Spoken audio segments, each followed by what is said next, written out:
अस्सलाम वालेकुम ख़ातिन नुसरात, मैं हूँ इसरार अहमद कसाना।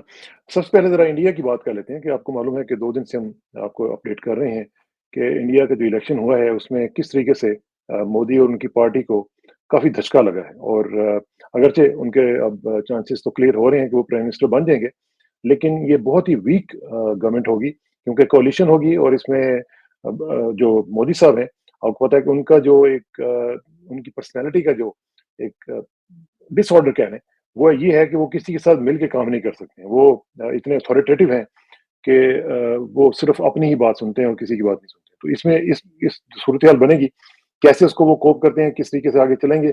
मुझे यूँ लग रहा है कि जैसे ये गवर्नमेंट जो है, वो ज़्यादा देर नहीं चलेगी क्योंकि जो तरीका है उनका गवर्नेंस का, वो बाकी लोग जो हैं उसको बर्दाश्त नहीं कर पाएँगे।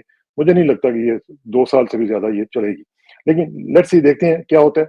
लेकिन बहरहाल सूरत-ए-हाल ये है कि वहाँ पे थर्ड टाइम जो मोदी प्राइम लीडरशिप है वो बन रही है और वो एक रिकॉर्ड होगा क्योंकि पहले कोई भी कंसेक्टिवली 3 टर्म्स कोई भी नहीं जीत सका इंडिया के अंदर। तो इसका ज़रा तजिया करते रहेंगे। लेकिन पाकिस्तान की जो सूरत-ए-हाल है, उसके ऊपर तजिया देने के लिए हमारे साथ तशरीफ़ रखते हैं जनाब अरसलान ताज गुमन साहब, जो कि पाकिस्तान तहरीक-ए-इंसाफ की कोर कमेटी के रुकन हैं और साबिक एमपी भी हैं। हियर कम्स अरसलान भाई। अस्सलाम वालेकुम अरसलान भाई। वालेकुम सलाम इसरा भाई, उम्मीद है खैरियत से होंगे आप।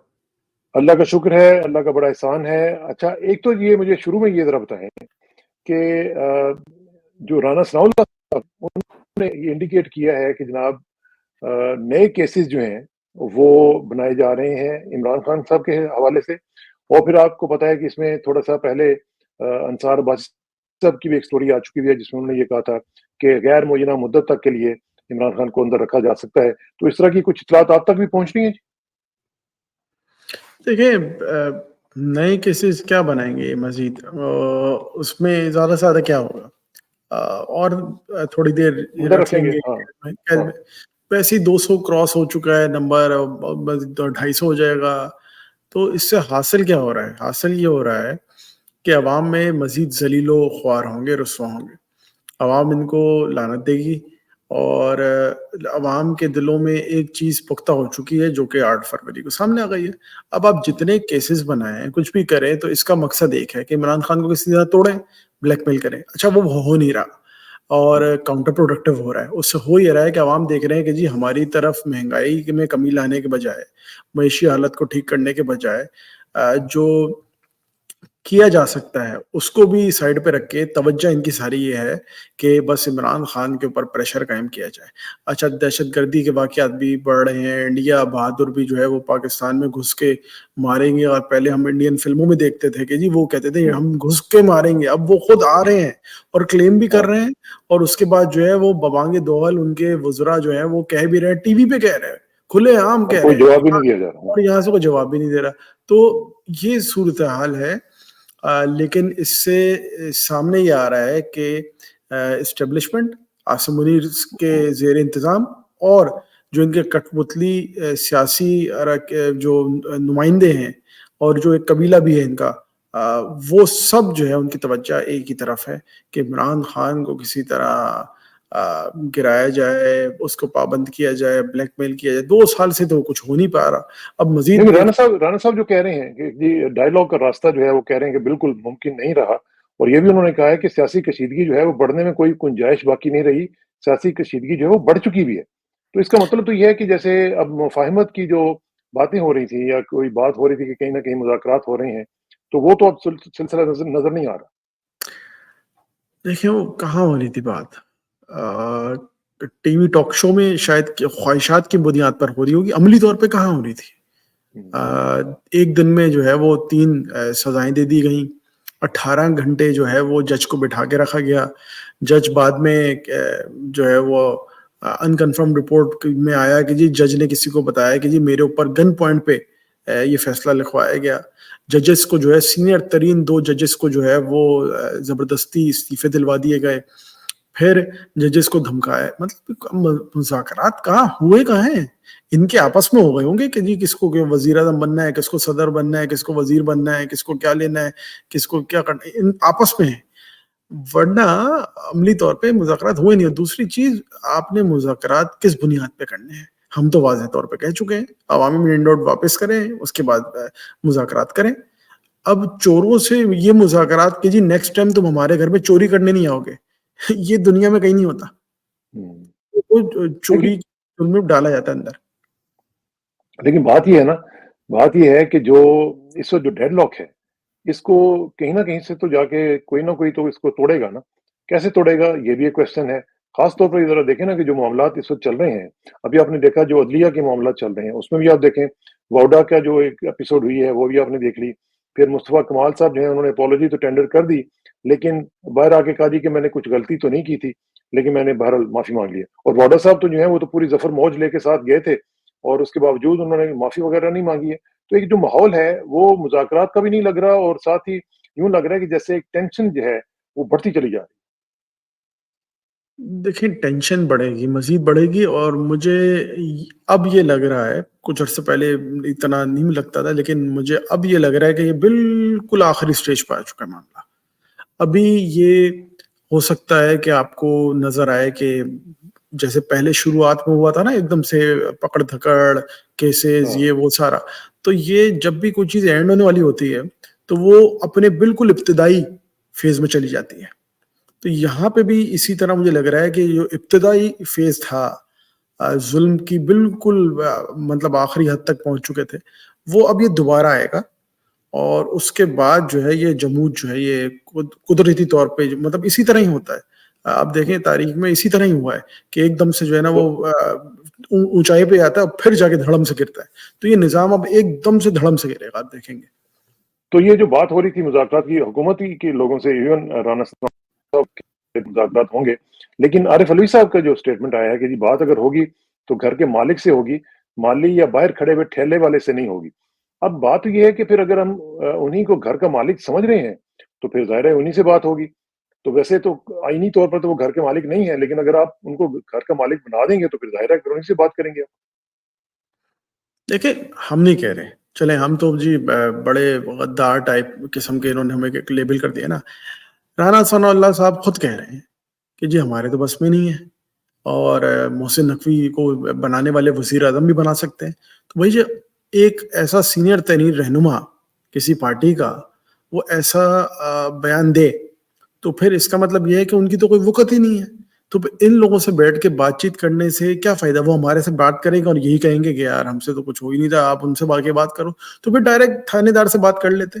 तो थानेदार जो है, वो जो केसेस बनवा रहा है, जो गन पॉइंट पे कर रहा है, लोगों के बच्चों को उठा रहा है, कारोबार तबाह कर रहा है, मतलब जो कुछ कर सकता है कर रहा है। उससे डायरेक्ट बात करें ना। ये बीच में मिडल मैन का रोल जो है ये फ़ज़ूल है और ये अगर इनको लगता है कि जी अगर हम डायरेक्ट बात नहीं करेंगे तो अवामी सतह पे आएगा कि जी देखें असल ये थे, तो अभी भी पता है। तो हुँ, इसमें हिचकिचाने की ज़रूरत नहीं है, अवाम को सब बयाँ हो चुका है। जो आपने आके इन्होंने आके 1.5 घंटा, 1 घंटा 42 मिनट प्रेस कॉन्फ्रेंस की, जिसमें से 20 मिनट जो है उनकी ब्रीफिंग थी, बाकी सारा जो है वो पीटीआई के ऊपर कारनामा था। तो वो जब करेंगे तो अवाम के सामने तो यही होगा ना। और हम भी ये हुँ, कह रहे हैं कि आप ही प्रेस कॉन्फ्रेंस करें, आप किसी और को ना भेजें, वाडे को, शाडे को, किसी और को ना भेजें, आप खुद आएँ, डीजी इस पर खुद आएँ। और हुँ, एक और काम करें, ये वज़ीर-ए-आज़म, शरीफ़-ए-आज़म ये जो सदारत है, ये ख़त्म करें। मिलिट्री डिक्टेटर का जो होता है एडमिनिस्ट्रेटिव जो टाइटल होता है वो आके लें। हुँ, वो मार्शल लॉ आगे एडमिनिस्ट्रेटर, मार्शल लॉ एडमिनिस्ट्रेटर आके अपने आप को कहें कि इस ड्रामेबाज़ी ख़त्म की जाए। बहुत हो गया और ये मुज़ाकरात जो हैं ये जब ज़बानी जमा-ख़र्च ये कह के जी पीटीआई जो है वो अपना स्टांस वापस ले ले, इमरान खान जो है वो बात ना करें और फिर ये धड़ाधड़ पीछे से मुकदमात भी कायम करते रहें। एक स्टेप अगर हमने पीछे होना है, तो किसी और ने भी होना है। और वो किसी और ने स्टेप भी क्या है? वो इमरान खान तय कर चुके हैं। वो ये है कि हुँ, चोरी किया हुआ मैंडेट वापस किया जाए, उसके बाद बात होगी। हम तो नहीं कह रहे कि हम वज़ीर-ए-आज़म बना दो। हम तो नहीं कह रहे हुँ, इमरान खान को दुबई भेज दो, दोहा भेज दो, यूके भेज दो, इमरान कहीं और भेज दो, नहीं। हम कह रहे हैं चोरी किया हुआ मैंडेट जो कि पूरी दुनिया कह रही है, फॉर्म 45 के हिसाब से इलेक्शन का ऐलान कर हुँ, दिया जाए। सिंपल। ठीक है। अच्छा, साथ ही साथ हम देख रहे हैं कि जो एफआई है, उसने नोटिसेज़ दिए हैं उमर अयूब साहब को, गौहर साहब को भी और साथ ही रऊफ़ हसन साहब को भी और वो गए भी हैं सिवाय उमर अयूब साहब के और उन्होंने तो ख़ैर डॉक्टर वहाब रहमान साहब के ज़रिए उनसे कहा है कि मुझे दे दें आप कॉपी उसकी जो हमीदुर रहमान कमीशन रिपोर्ट है। तो ये जो सूरत-ए-हाल है, अब इसका मतलब है कि मज़ीद प्रेशर डाला जा रहा है पीटीआई के ऊपर और उसकी क़यादत के ऊपर? देखें, इन्होंने बहुत एक एक जो होता है, इमरान खान ने इनके साथ वो किया कि जैसे एक बॉलर होता है ना, वो आपको एक फुल टॉस दे रहा होता है और फिर ना लॉन्ग ऑन पे ना थोड़ा आगे करके बैट फील्डर को खड़ा कर देता है। तो जैसे ही आप शॉट खेलने जाते हैं वो तो लगाते हैं तो आपकी वो मिस हिट हो जाता है, तो वो कैच आउट। इनके साथ बिल्कुल वैसा ही हुआ है कि इमरान खान ने इनको ऐसी बॉल कराई है और इन्होंने लगा कि जी ये तो इमरान खान ने लूज बॉल करा दी, इस पर तो छक्का लगाओ। वो छक्का नहीं, वो कैच आउट हो गए। और इनसे ये हुआ है कि अब अदालत में बात होगी, जिस बुनियाद पर इन्होंने मुकदमा बनाया है उसी पे ही बात होगी कि हमें तो हमारा कमीशन जो है वो उसकी रिपोर्ट लाएं और फिर उस पर बात होगी। अब वो कह रहे हैं कि जी इसका नाम लेने पे पाबंदी है, ये तो गद्दारी के मुर्तकिब हो जाते हैं, तो अब आए बताएं। तो ये फंस चुके हैं। और ये बताऊं, एक तो इनकी अहमकाना सोच भी है, इनके वो जो कहती थी मरहूम आसमा जहांगीर साहिबा, ये डफर्स हैं। लेकिन इनकी जो है ना कुदरती तौर पे इनके साथ अब ये मैंने कहा ना आखिरी मराहल में है। और ये अब बिल्कुल इनके साथ और इस तरह की हरकतें होंगी और बेचारे जो है परेशान हो जाएंगे। और एक वक्त ऐसा आएगा, जो अभी आ चुका है, लोग कह भी रहे हैं कि ये चुपके से आके खान साहब को बोलेंगे बस हमारी बस हो गई है और अब बराए मेहरबानी ना बस हमारे खिलाफ कुछ मत बोलो, जो कहोगे मान लेंगे। ये तो ये इस जो नए आ गया मामला। तो ये जो कहा जा रहा है कि जी बैरिस्टर गोहर जो हैं, वो बड़े जी। पैनिकी थे, वो बड़े जिटरी हुए थे, वो सही सवालों के जवाब नहीं दे सके और वो डर गए हुए थे। तो इस तरह की चीज़ें बाहर निकली हैं, रिपोर्ट आई हैं आपके पास? अब देखें, इस तरह की जो रिपोर्टिंग है, ये तो रिपोर्टिंग जिस तरह माशाल्लाह हो रही है ना हमारे पाकिस्तान में, वो हसन अयूब टाइप की, तो अल्लाह ताला बस बचाए ऐसी रिपोर्टिंग से। डर गए, मतलब आप देखें कि 2 साल से ऑपरेशन चल रहा है, वो अभी जो कुछ हुआ, अब डर डर खौफ वाला मामला रहा कहाँ है?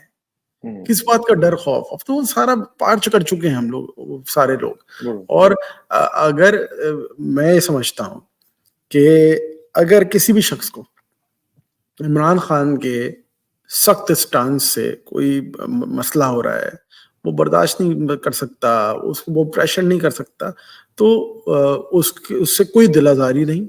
और पाकिस्तान के अवाम भी समझते हैं, बस वो साइड पे चले। आराम फरमाए। मैं तो कहूँगा साइड पे नहीं, आराम फरमाए और ठीक है। लेकिन क्योंकि सख्त मरहला आने वाला है और इसमें जो इसमें तो फिर रऊफ साहब का भी नाम आ रहा है कि वो भी अब थोड़ा-सा पीछे हट रहे हैं इसके ऊपर और फिर वो कह रहे थे कि जी सोशल मीडिया जो है वो मेरे डोमेन में नहीं है और मैं बात करूँगा कल इमरान खान साहब से और उनसे पूछूँगा जी कि किस तरह इसको हैंडल करना है। तो सोशल मीडिया की वजह से भी तो अब लोगों को प्रॉब्लम्स आनी शुरू हो गई हैं ना, तो अब उसका क्या किया जाए? देखें, सोशल मीडिया का ये जो है ना, ये जानबूझ के एक ऐसा नैरेटिव बनाया जा रहा है कि जी पीटीआई का सोशल मीडिया जो है ये कोई अलग दुनिया में रह रहा है। मैं आपको थोड़ा सा माजी में लेके चलता हूँ। 4 साल पहले आपको याद होगा कि इंडियन एजेंसीज के हवाले से एक बड़ी मुरत्तब रिपोर्ट आई थी और वो डोजियर बना के हमने फिर दिया था अक़वाम मुत्तहिदा में भी, और हमने इंडिया हाँ, को भी बिल्कुल। बाज़ाब्ता तौर पे दिया था। याद है आपको? हाँ, बिल्कुल, बिल्कुल। वो पीटीआई के सोशल मीडिया ने मुरतब किया था। अच्छा। जी। अच्छा, जो इस वक़्त सोशल मीडिया के पीटीआई के इस वक़्त हेड हैं, जिब्रान इलियास, इनको डीजीआईएसपीआर ने अवार्ड दिया था। हुँ। मतलब कि वो लोग जिनको आप खुद एप्रिशिएट करते रहे, अवार्ड्स हाँ, देते रहे, आज आप कह रहे हैं कि जी ये कोई गद्दार हैं, कोई ये हैं, कोई वो हैं। अच्छा, जब आपका खुद साबिक सीओएस और सदर कहे 2002 में कि जी बांग्लादेश से जो कुछ हुआ, जो कुछ 1971 में हुआ, मुझे अफ़सोस है, मैं माज़रत ख़्वाह हूँ, तो जायज़ है। जब भुट्टो साहब शेख मुजीब को पाकिस्तान में जब आए वो, तो उनको वेलकम करें, बगलगीर करें, और उस वक़्त के आर्मी चीफ जो हैं टका खान जो हैं, वो भी उनको बगलगीर करें, जिनको वो गद्दार कह के पाकिस्तान तोड़ने वाली शख्सियत कहते थे, तो वो जायज़ है। और हुँ, हम कहें कि जी ये क्या मामला था, तो हम गद्दार हैं। तो पता है। ये सोशल आप मीडिया तो के सिर्फ पॉइंट आउट कर रहे हैं ना, जो जी जो असल सोशल जो रिपोर्ट है वो ये सोशल मीडिया के गिर्द जो है वो घेरा तंग हो रहा है। कुछ हमारे लोगों ने भी इसके अंदर हिस्सा डाला है, ऐसा नहीं है पीटीआई के अंदर से लोगों ने हिस्सा नहीं डाला, डाला है। हुँ, मलाइन करने की कोशिश की, कोई ऐसा स्टेज करने की कोशिश की कि जी ये तो अलग है, वो पहले से अलग है। किसी भी टाइम पर पीटीआई का सोशल मीडिया इंफॉर्मेशन डिपार्टमेंट के अंडर नहीं रहा। ये जिन लोगों को नहीं पता मैं बता दूं, ये किसी भी टाइम नहीं रहा। और ये इंडिपेंडेंट ये इंडिपेंडेंट डायरेक्टली रिपोर्ट करता था इमरान खान साहब। इमरान खान, जी बिल्कुल बिल्कुल बिल्कुल, शुरू हाँ, दिन से ये तो मुझे शुरू भी दिन पता से। है। लेकिन लेकिन सोशल मीडिया की बात आई है तो मैं एक बड़ी ही भयानक किस्म की जो खबर है, वो मैं आपके साथ शेयर करता हूँ और वो ये है अज़हर मशवानी साहब की। उनके दोनों भाइयों को सीटीडी ने उठा लिया है और इस पे आप क्या कहना चाहेंगे? क्योंकि देखें ये जो लोग हैं, उनका कोई कसूर नहीं है और वो कह रहे हैं कि मेरे दोनों भाई जो हैं, वो ना उनके साथ कुछ सियासत का उनका कोई ताल्लुक है, ना वो वैसे भी इस तरह की चीज़ों में एक्टिव हैं। वो पहले भी वो कह रहे हैं कि जो उनके भाई हैं ज़ोहर मशवानी साहब, उनको 145 दिन पहले अगवा रखा गया था। मेरे वालिद साहब को 2-3 दिन और मुझे 8 दिन अगवा रखा गया। अब ये जो सूरत-ए-हाल है, इसमें तो जिस तरह आप कह रहे हैं कि घेरा तंग किया जा रहा है या ये वैसे ही कोई इनको ख्वाब आया है कि जी उसने ऐसी कोई हरकत की है तो उसको पकड़ लिया जाए? देखिए, 2 इसके अंदर चीज़ें हैं। एक तो बड़ा अफ़सोस है कि हमारे भाई अज़हर मशवानी की फ़ैमिली के साथ ये दोबारा हो रहा है। पहली दफ़ा नहीं, इनके वालिद साहब को भी हाँ, अगवा किया, अज़हर को अगवा किया, फिर उसके भाई को इतने दिन रखा, उसकी अहलिया को जो है वो ईसीएल पे डाल दिया फ़ज़ूल में। हाँ, हाँ। तो अच्छा ये क्यों कर रहे हैं? ज़रा समझते हैं। असल 2 वजूहात हैं। हुँ, एक कि इनको लगता है कि शायद सोशल मीडिया को जो है ना चंद लोग जो है ना वो मैनेज करते हैं और ये सारा जो है ना ये प्रोपेगेंडा है और हुँ, ये जो है ना एक जानबूझ के ऐसी कोई मुहिम बनाई गई है, वरना मुल्क में बड़ा ही ज़बरदस्त किस्म का माहौल चल रहा है। अच्छा ये सारी चीज़ें जाके ना वो लोग बताते हैं जिनके अपने भी ना फ़ेसबुक के अलावा, ट्विटर के अलावा कहीं और उनको पता ही नहीं सोशल हाँ, मीडिया है क्या। उनको लगता है कि शायद जो है सोशल मीडिया ये कोई मैनेजेबल चीज़ है और बड़ा मैनेज हो सकता है। दूसरी वजह जो है वो है 8 फरवरी। हुँ, 8 फरवरी को सोशल मीडिया ने जिस तरह उम्मीदवारों के निशान लोगों को बताए। लोगों को हाँ। बताया कि जी आपके हलके का ये उम्मीदवार है, इसका नाम ये है, इसका सिंबल ये है। वो तो ख़ैर बहुत ही बड़ा कंट्रीब्यूशन था। तो वो ये तो ये वो तो सोशल मीडिया का बहुत बड़ा दुनिया दुनिया में इसकी कोई मिसाल नहीं मिलती। हुँ। तो इनको इस चीज़ से जो है ना दुःख में अच्छा पहुँचा। इसमें एक और भी फैक्टर है और वो जी, नया जी। फैक्टर है, वो ये है कि जो इंडिया में इलेक्शंस हुए हैं, जो वहाँ पे रिज़ल्ट आया है, जो मोदी साहब ने लूज़ किया है, बहुत सीटों पे आप देखें उनकी मेजॉरिटी जो है वो लूज़ कर गए हैं। उसमें जो मेजर रोल अदा किया है वो सोशल मीडिया ने, ध्रुव राठी जैसे लोग जो हैं, उन्होंने मिल के किया है और वो वाक़ईतन अब उसकी वजह से जो है ना वो ट्रिगर की है हमारे यहाँ भी एक पैनिक पैनिक की जो सिचुएशन है, क्योंकि इनको पता चल गया कि अगर ये इनके ऊपर क्रैकडाउन ना किया गया, तो फिर मसाइल जो हैं वो मज़ीद क्रिएट होंगे। देखिए मज़ीद क्या होंगे, हो चुके। अच्छा वहाँ तो ध्रुव तो चले फिर भी अब भारत से बाहर बैठे हुए थे ना। हाँ, हाँ, उनको तो उनके साथ तो कुछ नहीं किया गया। यहाँ तो देखें हमारे सोशल मीडिया वालों के घर वालों को उठाया गया। अभी अज़हर का देखें और हाँ। बेतहाशा लोग हैं। कराची में पूरी सोशल मीडिया टीम को उठा लिया गया था हमारी। फिर केपीके से बाकी जगहों से सब जगह से हुआ ये। तो हमारी तो सोशल मीडिया ने और ज़्यादा सख्ती बर्दाश्त करते के बावजूद ये सब कुछ किया ना।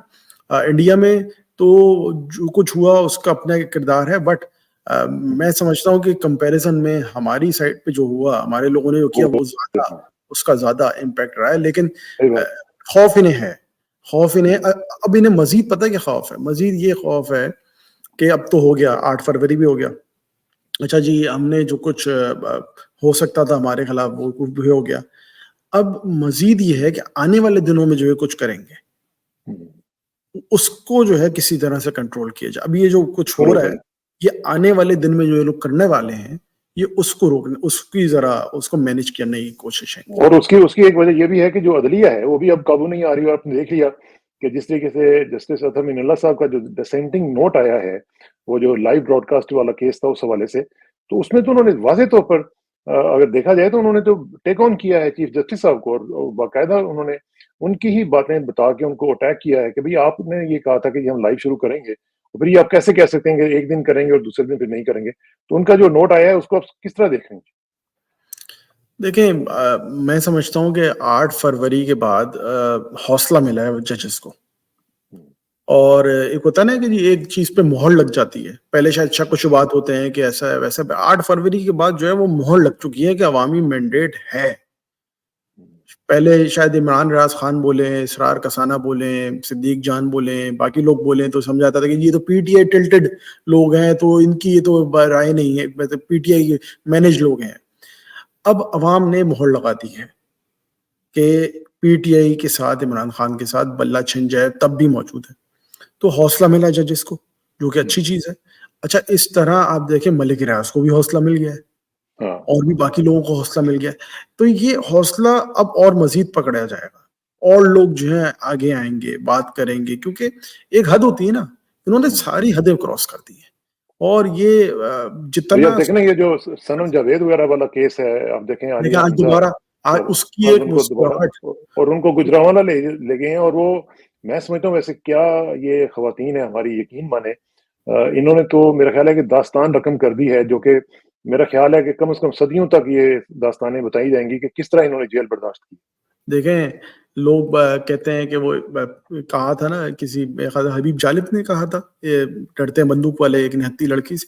हाँ, तो वो जो निहत्ती लड़की थी बेनजीर, जिसके बारे में कहा था गालिबन, हाँ, वो भुट्टो की बेटी थी।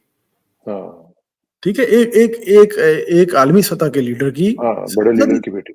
हम्म, अब आप कंपैरिजन करें सनम जावेद से, ना उसका वालिद कोई सियासतदान, हाँ, ना उसकी वालदा कोई सियासतदान, कोई उसके घर में कोई सियासतदान नहीं। वो एक सपोर्टर, यूट्यूब, फेसबुक, उस पे अपनी राय देने वाली, इमरान खान हाँ, की शताई, बात कर, इनको उससे खौफ है। और किस खंदा पेशानी से वो ये सब कुछ बर्दाश्त कर रही है, हद है, कमाल। उस उसका शौहर भी, उसके बच्चे भी, उसकी बहन भी, उसके घर वाले भी, सब सलाम पेश करता हूं मैं तो, सब। एब्सोल्युटली। और आप देखें और कि इसी तरह आलिया हमजा साहब भी, उस और बाकी आलिया, बहुत ही लोग। चले आलिया हमजा को तो चले जी, वो एमएनए रही, ये वो। हाँ, सनम जावेद तो कुछ भी नहीं रही। तो कुछ भी नहीं। उसके हाँ, ऊपर कौन से केसेस हैं? उसने कोई करप्शन की, रोड बनाने के ठेके में उसने कट ले लिया, किकबैक ले लिए, कोई हाँ, और कर लिया, डाका डाल, क्या उसका उसका क्या, वो आम सी लड़की है। इसकी एक उनकी उसकी एक मुस्कुराहट जो है ना, वो चलते हुए आ रही थी।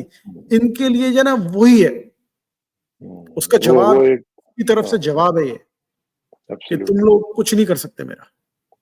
और वाकई एब्सोल्युटली। ये लोग नहीं कर अच्छा, सकते। अच्छा, ये जो आखिर में सर ये मुझे बताएं, कराची के हवाले से ये जो खबर आई है सारिम बनी साहब की, जो वो अरेस्ट हो गए हैं और उनके ऊपर जो ह्यूमन ट्रैफिकिंग है उसका केस चल रहा है, ये कितनी बड़ी खबर है और कितनी ये डैमेजिंग खबर है जी पाकिस्तान के लिए? देखें ये बड़ा ही एक हसास मामला है।